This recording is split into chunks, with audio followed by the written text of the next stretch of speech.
sudah kedua kali.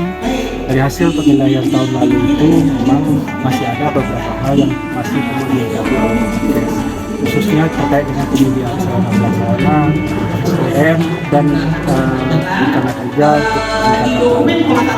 Jadi alhamdulillah di penilaian kedua ini semuanya sudah ditindaklanjuti oleh Dr.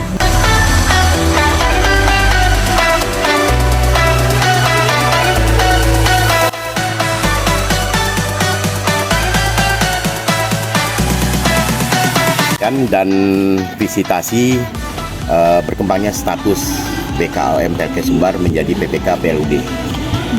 Dalam hal ini dihadiri oleh 8 OPD yang ada di Provinsi Sumatera Barat. Alhamdulillah tadi hadir Ibu Kepala Dinas Kesehatan dalam rangka memberikan support dukungan terhadap peningkatan status.